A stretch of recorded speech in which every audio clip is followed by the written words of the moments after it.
Hello students, welcome back. आज हम class 10th chapter number 12 electricity start कर रहे हैं। न्यूमेरिकल पॉइंट ऑफ व्यू से सबसे इंपॉर्टेंट चैप्टर है एंड सबसे इजी है। आज हम इस वीडियो में टॉपिक्स कवर कर रहे हैं। First, electric current. Second, potential difference. Third, Ohm's law. Fourth, resistance. आज जो क्लास स्टार्ट करते हैं हम। अगर मैं इलेक्ट्रिक करंट की बात कर रहा हूं, इलेक्ट्रिक करंट को हम रिप्रेजेंट करते हैं विद अ कैपिटल आई। तो हमारा इलेक्ट्रिक करंट क्या होता है? Rate of flow of charge.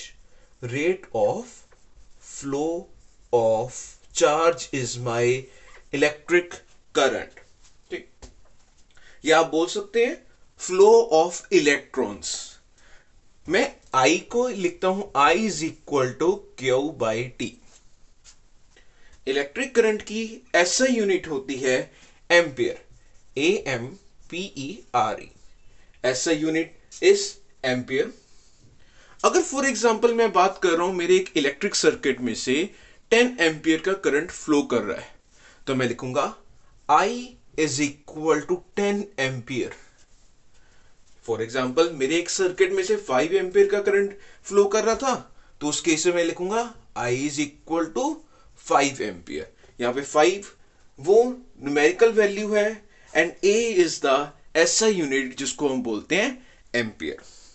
ठीक, फॉर एग्जाम्पल आपको क्वेश्चन आ जाता है what is 1 ampere, define 1 ampere. तो 1 एम्पियर को करेंगे, ए का आई करंट जो होता है, करंट का ऐसा यूनिट होता है 1 एम्पियर। क्यू 1 कूलम होता है एंड टाइम इज 1 सेकेंड। आप सिंपली कह सकते हैं when 1 coulomb of charge flows through a circuit in 1 second. मैं रिपीट कर रहा हूं, when 1 coulomb of charge flows through a circuit in 1 second. तो एक बार जल्दी से एक ओवरव्यू दे देते हैं इस फर्स्ट टॉपिक इलेक्ट्रिक करंट को। इलेक्ट्रिक करंट हमारा है rate of flow of charge. इसको हम रिप्रेजेंट करते हैं विद कैपिटल आई।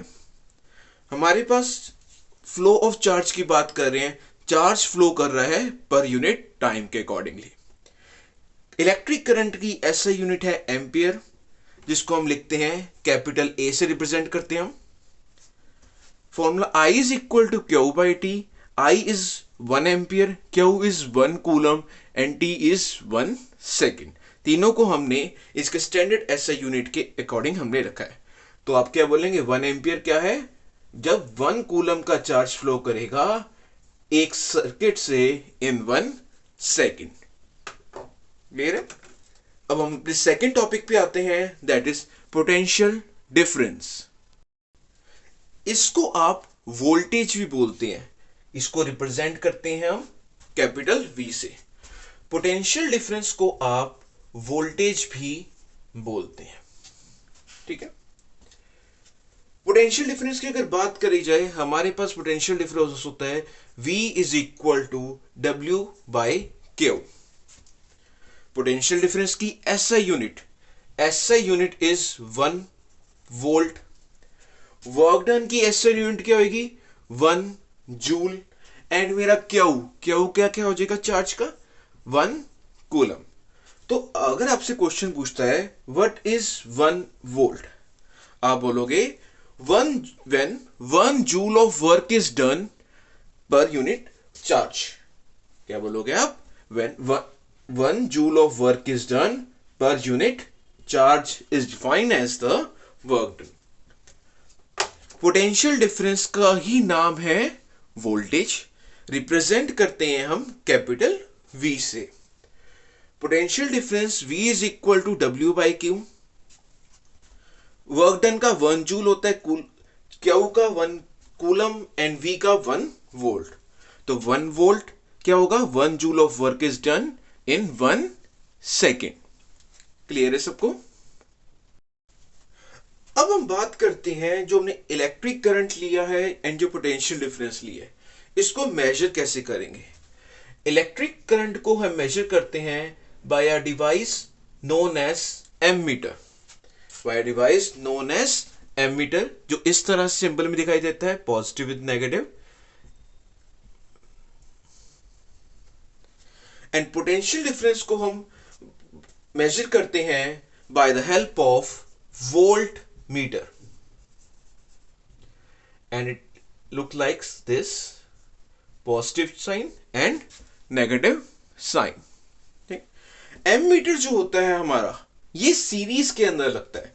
अगर मेरा ये सर्किट गिवन है एंड मेरे को मेजर करना है कितना अमाउंट ऑफ करंट इसमें से फ्लो कर रहा है, तो मैं इसको एमीटर को हमारा आपका लगाऊंगा इन सीरीज फॉर्म। बैटरी का यहां पे पॉजिटिव है तो आपका करंट का भी यहां पॉजिटिव एंड यहां पे नेगेटिव, एमीटर का सॉरी। एंड वोल्ट मीटर को हम कनेक्ट करते हैं इन पैरेलल, एमीटर को करते हैं इन सीरीज, सीरीज में मतलब साथ ही लाइन में, वोल्ट मीटर को करते हैं पैरेलल में। तो वोल्ट मीटर कैसे लगेगा, इस तरह से वोल्टेज का पैरेलल से, यहां पॉजिटिव था तो ये पॉजिटिव आ रहा है, तो ये वाला साइन मेरा पॉजिटिव यहां पे एंड यहां पे मेरा नेगेटिव।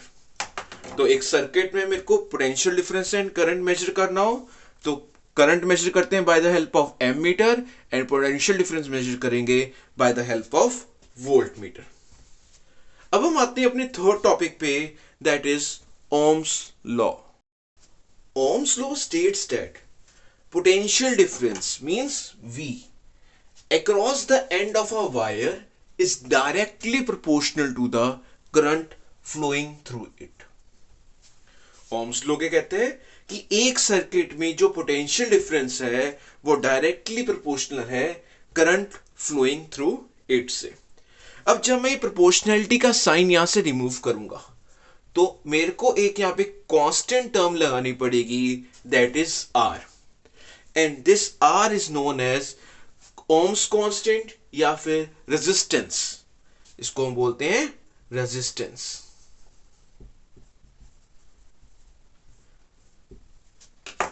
ओम्स लॉ क्या कह रहा है, एक सर्किट के अंदर आपका जो पोटेंशियल डिफरेंस है वो directly proportional to the current flowing through it. तो V is directly proportional to I, and जब मैंने प्रोपोर्शनैलिटी का साइन हटाया तो वहां पे एक कांस्टेंट आ गया, दैट इज R। तो V is equal to R I, V is equal to R I. तो मैं इसको कर सकता हूं, V is equal to I R लिख सकता हूं। This is my Ohm's law. अगर मैं I को यहीं रखता हूं एंड R यहां मल्टीप्लाई में है, उस साइड ले जाऊं R की तरफ, तो V upon R is equal to I। तो अगर हम बात करते हैं कि करंट जो है किस किस चीज पे डिपेंड करेगा, तो मेरा जो करंट है ये खाली दो चीजों पे डिपेंड करता है, first voltage and second resistance. मेरा करंट किस किस दो चीजों पे डिपेंड करता है, पहला वोल्टेज पे एंड सेकंड मेरा रेजिस्टेंस पे। जैसे जैसे मेरी वोल्टेज इंक्रीज करेगी करंट भी इंक्रीज करेगा, because V is directly proportional to I।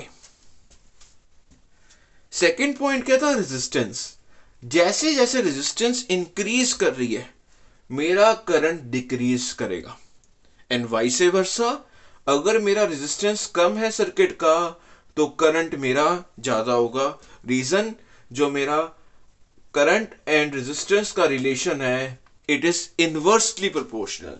ये डायरेक्टली प्रोपोर्शनल था, ये इनवर्सली प्रोपोर्शनल है, डायरेक्टली में सामने, इनवर्सली में 1 अपॉन करके।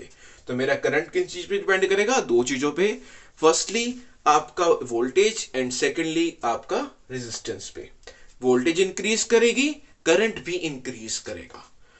अगर रेजिस्टेंस इंक्रीज कर रही है तो वोल्टेज करंट डिक्रीज करेगा, अगर रेजिस्टेंस डिक्रीज कर रही है तो करंट इंक्रीज करेगा।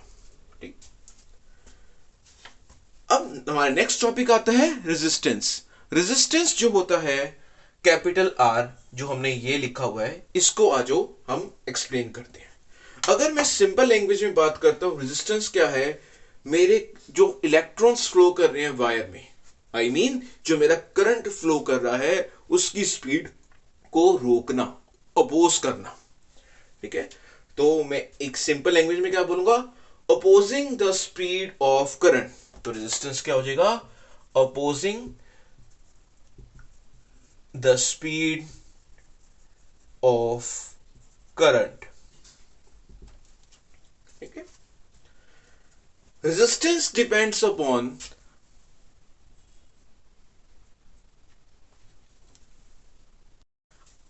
Two things, first length and secondly area.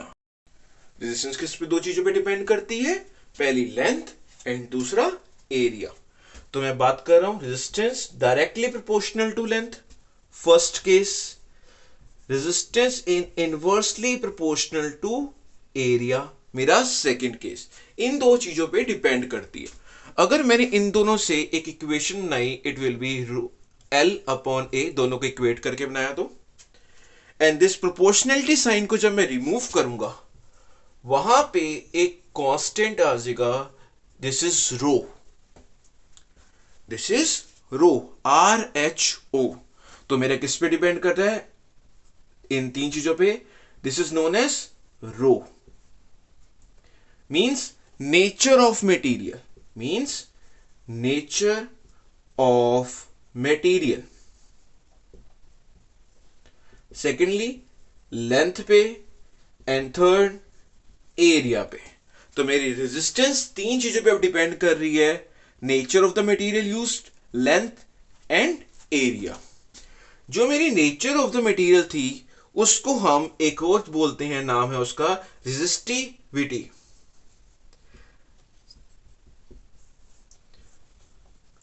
Resistance and resistivity में कंफ्यूज नहीं होना है हमने। रेजिस्टेंस है कैपिटल R एंड रेजिस्टिविटी है दिस रो। क्लियर? तो हमारे आज के चार टॉपिक हमने करे हैं। फर्स्ट इलेक्ट्रिक करंट, जिसको कैपिटल I से रिप्रेजेंट करते हैं, एंड इसकी SI यूनिट थी 1 एम्पियर। सेकेंड पोटेंशियल डिफरेंस, जिसको हम वोल्टेज ही बोलते हैं, उसको कैपिटल V से रिप्रेजेंट करते हैं, उसकी SI unit is volt. Third Ohm's law था, V is equal to RI।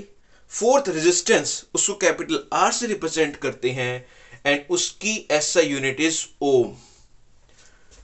This is the symbol, SI unit क्या है रेजिस्टेंस का, ओम।